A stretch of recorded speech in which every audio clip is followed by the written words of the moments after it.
Good evening. This is Akashvani. I am Valsa Williams with the news at 9.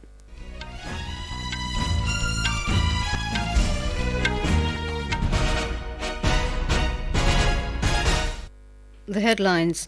Campaigning for fourth phase of Lok Sabha Elections ends. 96 constituencies to go to polls on Monday in this phase. Election Commission says 65.68% voter turnout was recorded in third phase of Lok Sabha elections. More than 120 people killed in Brazil due to flash floods. Death toll rises to over 300 in flash floods in Baghlan province of Afghanistan. Met Department forecasts wet spell accompanied by thunderstorms, lightning and gusty winds over several parts of the country till Tuesday. And in Para Powerlifting World Cup, Sakina Khatun secures 2 bronze medals in Thailand.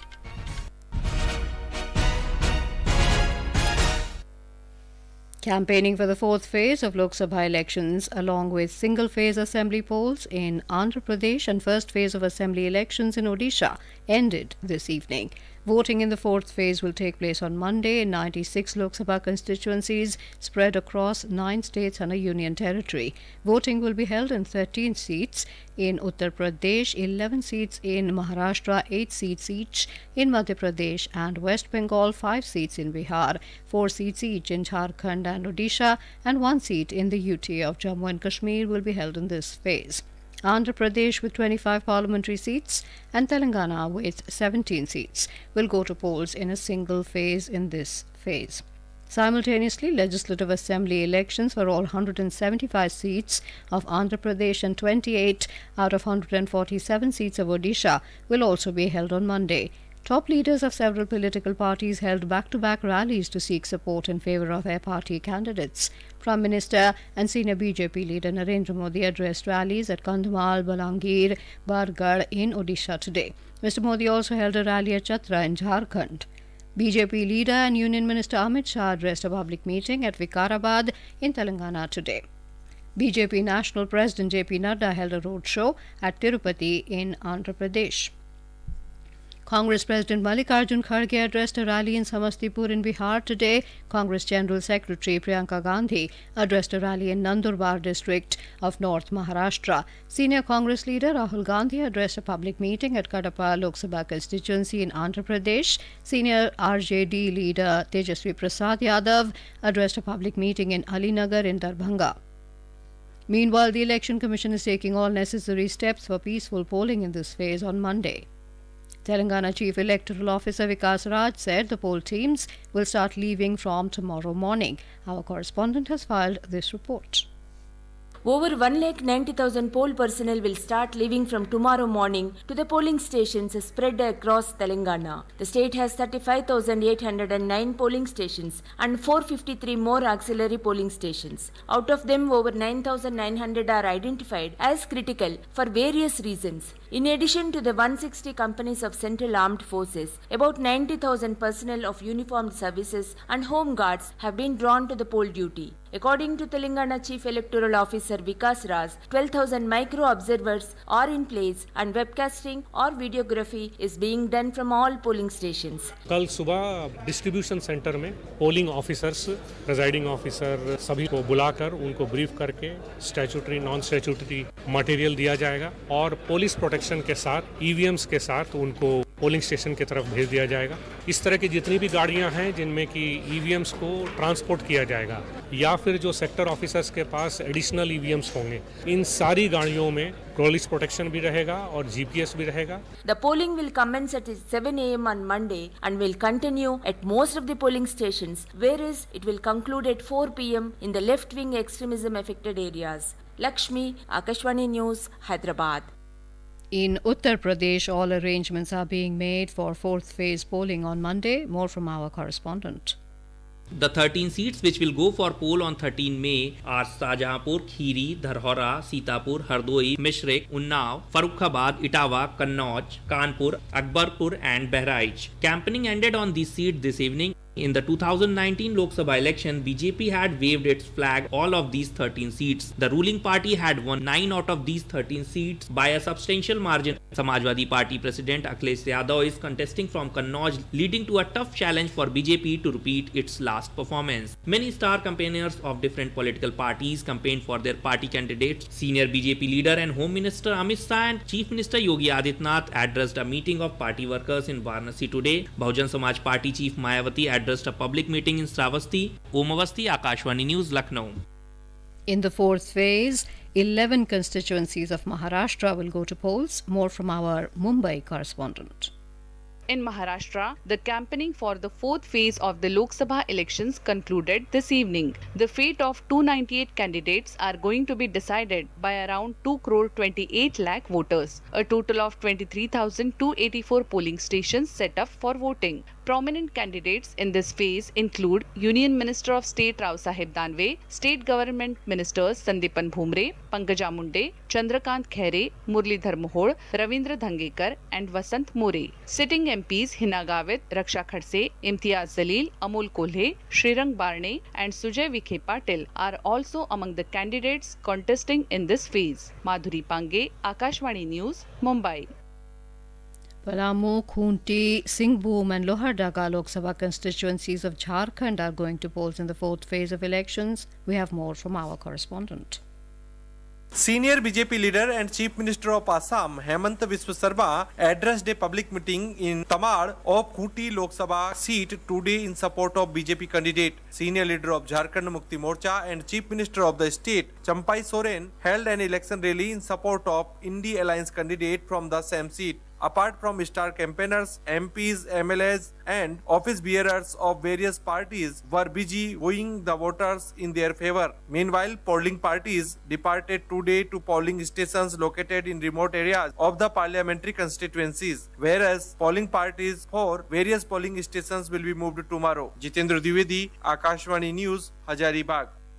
In our series covering profiles of key constituencies for Lok Sabha elections, today we bring you a report on Tirupati, which is one of the key seats in Rayalaseema region of Andhra Pradesh. In Tirupati, the spiritual capital of the state, the main contest is between the ruling YSR Congress party and the NDA coalition. Details from our correspondent. Tirupati, the spiritual capital of Andhra Pradesh, have a great role in the state political arena. The demographical diversity in Tirupati Lok Sabha constituency had spread over 7 assembly segments with nearly 18 lakh voters, with female outnumbering male by 40,000. In 2024 general elections, although there are 23 candidates in fray, the main battle is bilateral between YSR Congress Party and NDA. YSR Congress Party re-nominated its sitting MP Madhil Gurumurthy. As a part of NDA alliance, BJP is on run here with its candidate Velagapalli Varaprasad Rao. The Congress Party is also in the run with its 6th-term MP Chinta Mohan trying to regain its old bastion. Frequent flood problem and incomplete infrastructure projects in the city are going to be the main electoral issues. The Election Commission is organizing 2140 polling booths and is aiming to achieve a polling percentage higher than 64% mark achieved in 2021 by-elections. Vote from home and postal ballot voting have already been completed in this segment. Sai Sishla for Akashvani News, Vijayawada. This is Akashvani giving you the news. For quick news updates round the clock, follow us on our Twitter handle at AIR News Alerts. Lok Nirnay 2024, a special program on the general elections, every evening at 7 and repeat broadcast at 9:30 p.m. on Akashvani Gold. Updates of election activities, insights from regions and constituencies, expert opinion and analysis. In the world's largest festival of democracy. Stay tuned to Lok Prasarak ke saath, Lok Nirnay 2024. Welcome back. You're listening to the news at 9. A total of 65.68% voter turnout was recorded in the third phase of Lok Sabha election, which was held on the 7th of this month. Among them, there were nearly 66.89% of male voters, 64.41% of female voters, and 25.2% of third gender voters. According to the Election Commission, the female voter turnout was the highest in Assam, with female voter turnout of 85.34%, followed by West Bengal with 83.01%. Uttar Pradesh recorded the lowest female voter turnout of 56.01%, followed by Gujarat with 56.56%. In case of third gender voters, Goa recorded the highest voter turnout of 75%. More from our correspondent. In this phase, 93 Lok Sabha seats of 10 states and 1 union territory went to polls. The voting took place on 25 seats of Gujarat, 14 seats of Karnataka, 11 seats of Maharashtra, 10 seats of Uttar Pradesh, 9 in Madhya Pradesh, 7 in Chhattisgarh, 5 in Bihar, 4 each in Assam and West Bengal, and 2 each in Goa and Dadar and Nagar Haveli and Daman and Diu. With the conclusion of the third phase, polling is now over in 20 states and UTs and 283 parliamentary constituencies. A total of 1,031 candidates were in the electoral fray in this phase. Pallavi Parmar, Akashvani News, Delhi. The National Investigation Agency today searched 6 locations across Jammu province in the Pakistan-backed conspiracy to spread terror in the region. Extensive searches were conducted in Doda, Ramban and Kishtwar districts of Jammu province by NIA teams in the case relating to the conspiracy by banned terrorist organizations and their offshoots to carry out violent attacks with sticky bombs, IEDs and small arms in Jammu and Kashmir. Meanwhile, J&K police today released the sketches of 6 terrorists who infiltrated from Pakistan into Basantgarh area of Udhampur district and killed a village defence guard in a gunfight before fleeing deep into the forest. Akashvani Jammu correspondent reports that SSP Udhampur Joginder Singh announced the first breakthrough in the case with the arrest of an overground worker who had provided logistic support to the terrorists. In Brazil, a devastating flash flood claimed more than 120 lives after heavy rainstorms pummeled the state of Rio Grande do Sul yesterday. Authorities stated that 756 injured individuals have been hospitalized, while 141 people were reported missing. Search and rescue operations are still underway. Over 20,000 military personnel were deployed in Rio Grande do Sul. The flood also damaged power and water treatment plants, leaving the majority of residents without drinking water and electricity. More than 85,000 homes have been destroyed by the muddy flood waters. In Afghanistan, the UN Food Programme has confirmed that the death toll has increased to 300 due to the flash floods caused by the heavy seasonal rains. In a social media post, the UN Food Programme said torrential rain and devastating floods also battered north and northwestern Afghanistan. Over 62 people died in the northern province of Baghlan yesterday alone. The Intermeteorological Department IMD has forecast rainfall accompanied by thunderstorms, lightning and gusty winds over northwest, east, central and south peninsular India till Tuesday. It said due to ongoing thunderstorm activity, the heat wave conditions prevailing over several parts of the country have abated and are unlikely to occur for the next 3 days. The Weather Department also forecast thundersquall up to 60 kilometers per hour in Uttarakhand till tomorrow. Dust storms and thunderstorms with gusty winds up to 40 kilometers per hour is very likely to prevail over Uttar Pradesh and Rajasthan for the next 3 days. The IMD said hailstorm activity over Madhya Pradesh, Madhya Maharashtra, Vidarbha, Chhattisgarh and Marathwada is also expected to occur till the 13th of this month.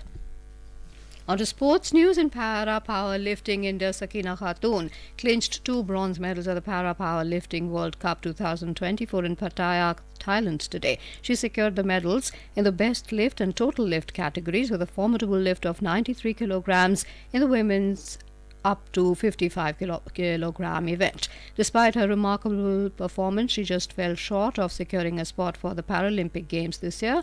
Earlier in the men's up to 65 kilogram category, India's Ashok Malik secured the gold medal with a personal best lift of 197 kilogram, while in the men's up to 49 kilogram category, Paramjit Singh claimed silver with a lift of 162 kilograms.